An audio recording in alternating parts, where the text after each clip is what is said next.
Su-6 gives you tools to destroy things and, most importantly, gives you choice of how you want to do that. It is extremely customizable Soviet attacker. It has 4 types of bombs, 4 types of rockets, or a combination of those.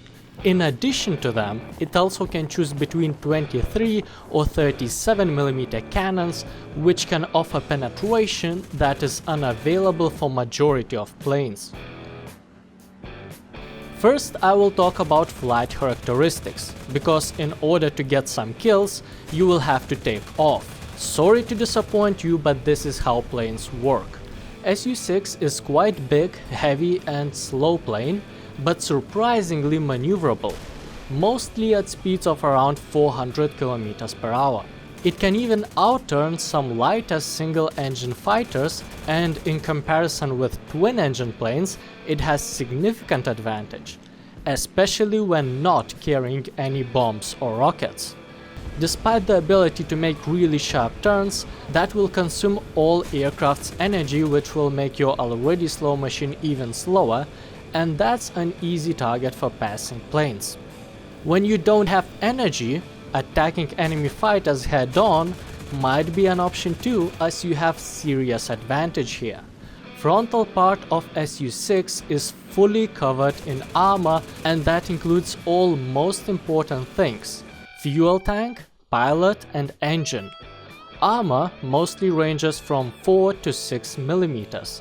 It might sound like a little protection, but keep in mind that majority of your attackers will be using 20mm cannons with belts for air targets, full of high explosive ammunition that will explode on plane's surface, unable to penetrate these armor plates.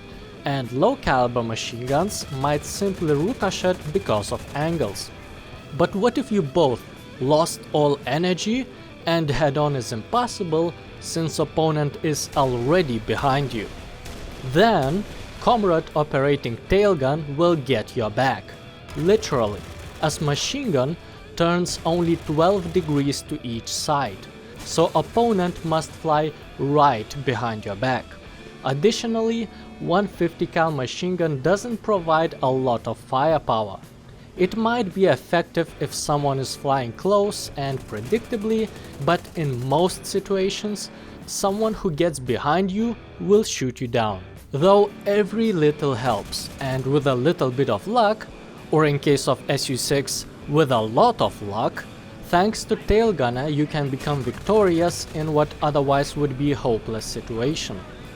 When it comes to shooting others, Su-6 is great. It has 4 machine guns. 2 of them are low caliber, and it's the first and last time I mention those, because what really matters are the other 2 machine guns. What's so special about them is their caliber. You can choose either 23 or 37mm cannons.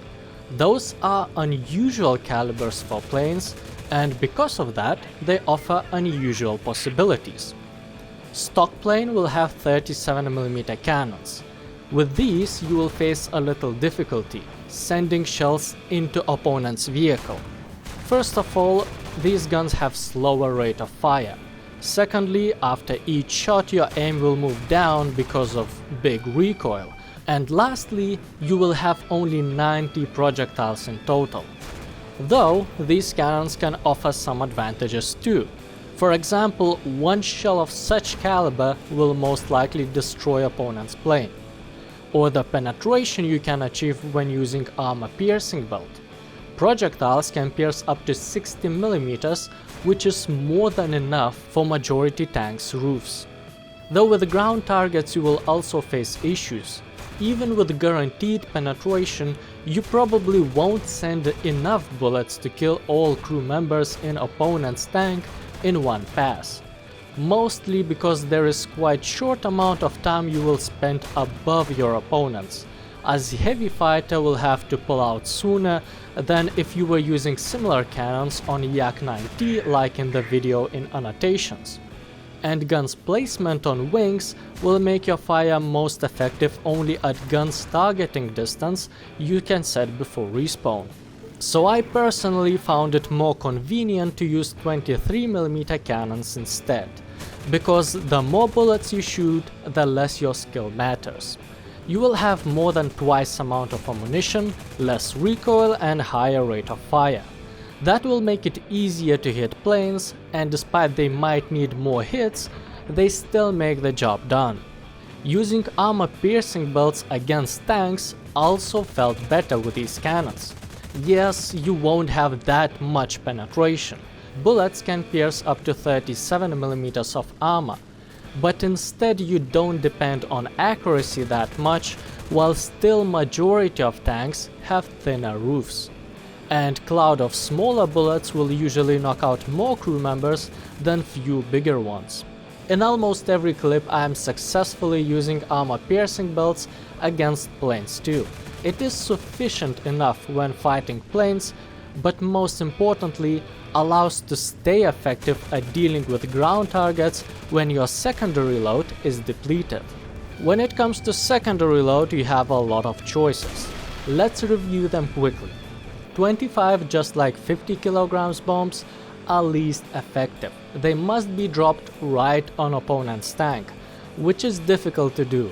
The only time when they are worth taking are in combination with smaller caliber rockets.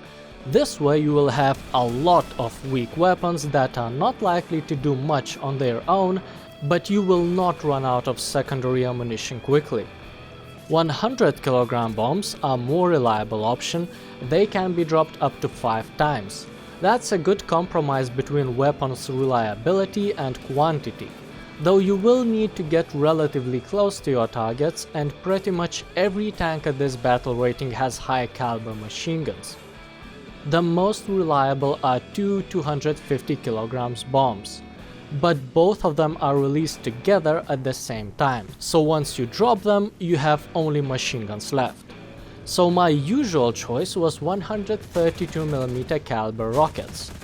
Su-6 is the first plane in Soviet research tree to be able to carry 10 of such rockets.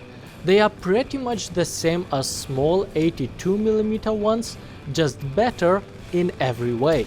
If you are interested in how these Soviet rockets work, there is a video in annotations and description. Rockets I mostly used have two different warheads. High explosive with 4.9 kilograms of TNT that can create explosion able to penetrate up to 40 millimeters of armor, and armor piercing that have significantly less explosives, but instead it explodes after it penetrates opponent's vehicle. Like any armor piercing projectile, penetration depends on speed and angle at which it hits armor plates. Though the maximum it can penetrate is 85mm, that is more than any roof, so I never experienced problems with that. While high explosive rockets are more powerful than HVARs, practice showed that their damage is also not reliable. Explosion on tank's surface usually don't deal enough damage. It often requires multiple hits to destroy an opponent. The only benefit they provide is ability to hull break light vehicles without direct hit. But since aircraft already has very good machine guns, there is no point to use rockets on lighter vehicles unless you are attacking SPAAs.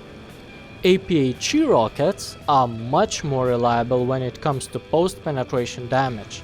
The most difficult part was hitting crew compartment. I would rate the vehicle 7 bomb bays out of 10. Heavy tanks will often be a problem, especially if you choose to use small bombs or rockets.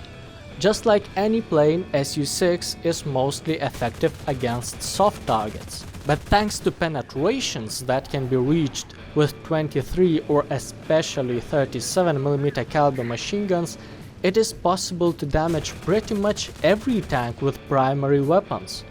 Aircraft's customizability allows you to choose whatever seems better to influence situation on the ground, or whatever weapon you are mostly comfortable with. Since Su-6 is quite similar to all other planes in this research tree, be it characteristics, secondary load options or battle rating, I found it convenient to talisman this plane and use it for any role in realistic ground battles. Currently there are no noticeably better options anyway up until when jets show up, so I used it quite comfortably for a long time until researched vehicles of battle ratings 8 or above. Of course, the more overtiered you are, the harder it gets. Jets will be few times faster and SPAAs get radars, but because tanks have less armor, they become even easier targets for 23mm machine guns. So it is possible to use it for a long time in setup with many Soviet tanks and still be competitive.